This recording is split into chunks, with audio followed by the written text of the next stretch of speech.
The end of the 90s, Kazakhstan. Women begin to disappear in the city of Almaty, and later people start finding their remains in different parts of the city. But even experienced detectives were shocked by what they learned during the investigation. Она успела что-то мне сказать, что вроде бы у нее двое детей. Все, это были последние слова. Hi, you're watching the Journalist channel. Today's video is about the case from Kazakhstan, and this case probably is one of the more horrifying and gruesome cases that I recently covered, so viewer discretion is advised. As always, if you will enjoy this video, please leave a like at the end, and let's begin. This story began in Kazakhstan, the largest country in Central Asia. Kazakhstan is also the wealthiest country in the region, but in the 1990s, when this story took place, Kazakhstan was experiencing significant economic difficulties following the collapse of the Soviet Union, which also led to a surge in crime. Almaty is the largest city in the country and the former capital, so at the end of 1990s, it was shaken by horrifying news.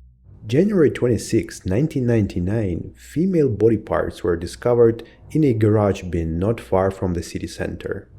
While studying evidence, detectives noticed that the skin was precisely cut off from the muscles. The person who did this likely had some advanced medical skills. However, despite the fact that they questioned some of the witnesses and gathered a lot of evidence, no further leads were found by police. And this was not surprising. Because it was very unsafe time for people in Kazakhstan, most of them tried to avoid unnecessary contacts with the police. So after some time passed, police found no new leads and the investigation was suspended. But of course, sadly, this story did not end here. New reports of body parts found in different parts of the city began to emerge. These included garbage dumps, landfills, and even bodies retrieved from rivers and so on. Detectives established that the remains belonged to 3 different women. The police decided to conduct a toxicological analysis of the remains, and they found out that before their deaths, the victims had consumed alcohol and, in addition, some prohibited medical substances. These were not ordinary drugs, but powerful ones that were not easily accessible to the average person. These medications were mostly used in psychiatric hospitals when patients experience psychotic episodes. Meanwhile, detectives decided to conduct fingerprint analysis on the victims. Of course, the police did not have fingerprint data of ordinary citizens, but if a victim had ever been arrested, their fingerprints would have been taken and entered into the database. The police faced a difficult task. At that time, the Kazakhstani police did not have automated fingerprint matching system, and detectives had to retrieve fingerprint cards from the file and manually compare each one using a magnifying glass.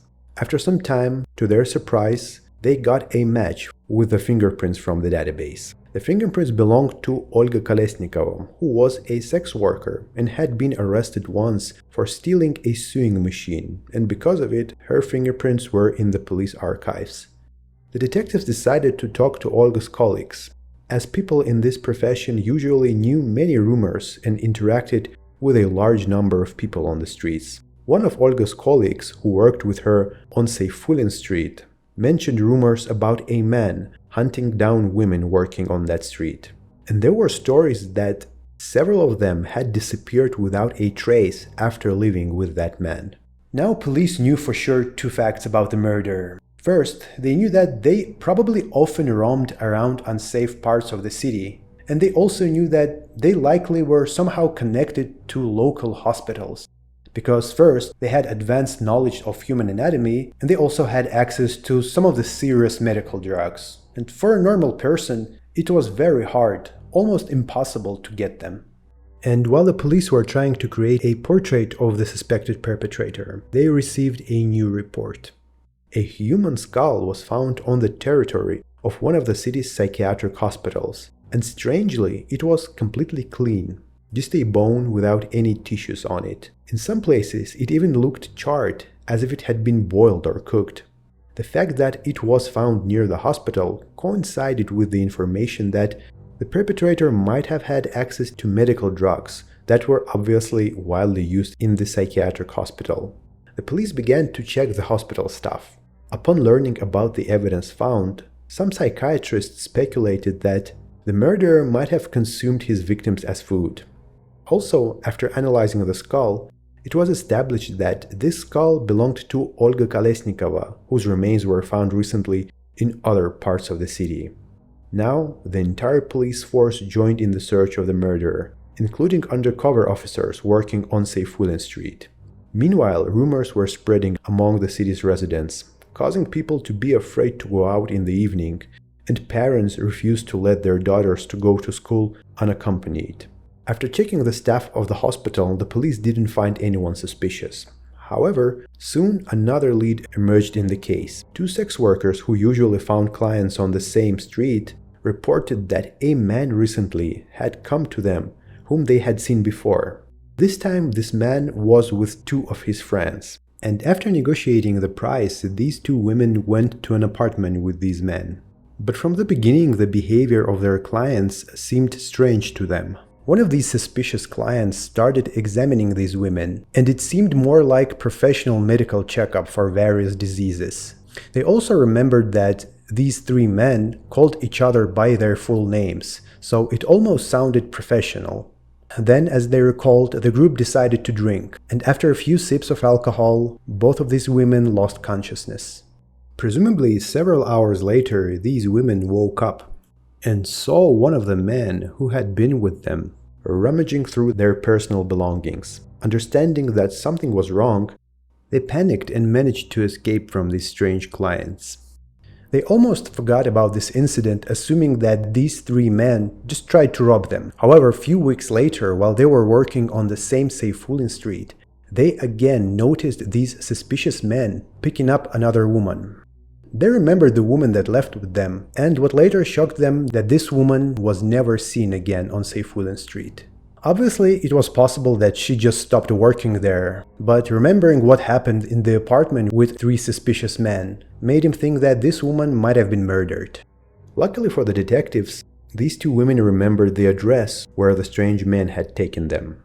The police immediately went there. Upon arrival, they were greeted by a middle-aged man named Sergei Kapai. He was detained and taken to the police station for questioning. Upon investigating his background, it was found that Sergei had worked in a large number of places, as a policeman, a driver, a loader, and even as an employee of a prison, though he didn't stay in one place for too long. Sergei was often fired for fights or showing up drunk at work. But what interested the police the most was Sergei's last job. He worked as a nurse at a psychiatric hospital. Based on the statements of women who came to the police, the detectives knew that Kapai had at least two possible accomplices. They started checking his notebook and found the names of Evgeny Turechkin, his stepbrother, and Mikhail Vershinin, his colleague. Both of them had worked with Sergei at psychiatric clinic. Since Sergei's interrogations didn't yield much, the police detained Evgeny and Mikhail and began questioning them too. Soon Vershinin broke down and started telling the police the truth, which prompted Kapai and Turechkin to also answer the police's questions. It was also influenced by the fact that the females who managed to escape from the criminal's apartment identified all of them. The police interrogated Kapai, Turechkin, and Vershinin for some time, doing so separately to compare their statements and determine who was lying and who was telling the truth. The first murder was committed by Kapai and Turechkin on April 13, 1998. Sergei and Evgeny had the same mother but different fathers, yet they were very close and spent a lot of time together. Kapai was a leader of their duo, while Turechkin was a passive and easily influenced person. Sergei had hatred towards women from an early age, probably because his mother constantly changed partners, and in general he had cruel and merciless character. Evgeny, on the other hand, was easily hurt and irritable. People remembered him as modest, polite, and even diligent and kind person, but most of the people were mocking him because he was insecure and shy, especially around women. On April 30th, they were drinking alcohol with a prostitute named Natalia.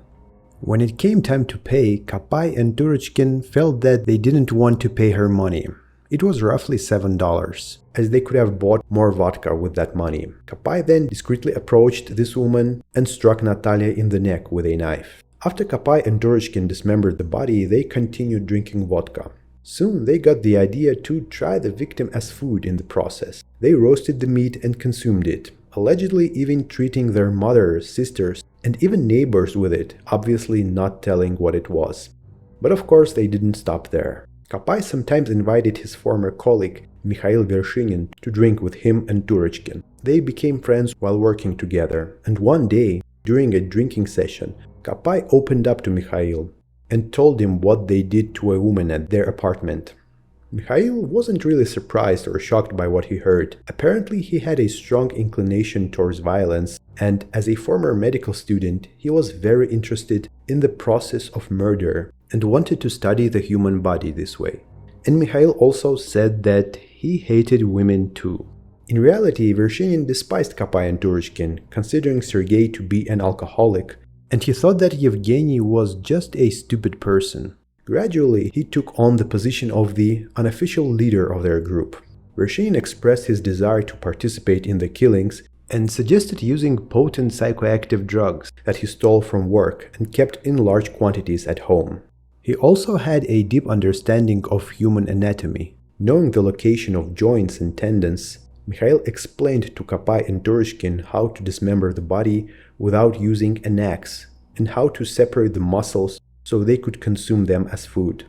After another murder, Vershinin joined Kopay and Turechkin and volunteered to taste the meat of their victim himself. Soon, Vershinin became the main instigator of the murders. He provided drugs and alcohol and organized trips with the group to Seyfulin Street to find new victims among women working there. After ensuring that the victim was drunk, Vershinin injected them with a potent drug to prevent any resistance. Unlike Kopay and Turechkin, Vershinin believed that what they were doing was part of an important mission to cleanse the world of filth. Vershinin, who had a high opinion of himself, decided to become a collector of skulls, which he kept at his own home. One day, Vershinin brought a woman home to Kopay's apartment. Sergei and Yevgeny thought that Vershinin and this woman had a serious relationship. They had known each other for some time, and Vershinin pretended to help her overcome her drug addiction, and they openly showed affection, kissing each other in front of others. But as it turned out, Vershinin was so fond of this woman that he really wanted her skull for his collection. When everyone was drunk, to Sergei and Yevgeny's surprise, Mikhail attacked her and obtained the desired skull in this way. Миша сказал, что голову я себе забил. Не знаю зачем, для чего. Сережа не хотел я копать. Но все равно настоял на своем. Я заберу. Сережа так согласился. The refrigerator in Kopay's apartment was constantly filled with meat, which they shamelessly sold to vendors at the market and their acquaintances. So once they took this so-called meat to their mother's home, and they even made a barbecue with it. And what is most horrifying, that all of them were joined not only by their mother, but also by their young sisters. When asked what this meat was, Kopay and Turechkin answered that it was a dog meat. Vershinin also didn't do much to try to hide his skull collection at his home. Once, his wife and mother-in-law noticed a skull, but Vershinin convinced them that it was fake. However, when Kopay found out about it, he told Turechkin that they need to get rid of Vershinin because he was not careful enough. But Vershinin was saved by the fact that soon the gang was arrested. The group committed 7 murders, and 3 of the victims are not identified to this day. All 3 criminals were found sane and sentenced to death, which was commuted to life imprisonment due to a moratorium on the death penalty implemented in Kazakhstan. Sergei Kopay died in prison in 2008, while Yevgeny and Mikhail continued to serve their life sentences and have the right to ask for parole after 25 years in prison. But obviously this outcome is very unlikely. Anyway, thank you so much for watching the video. I hope to see you again. Bye.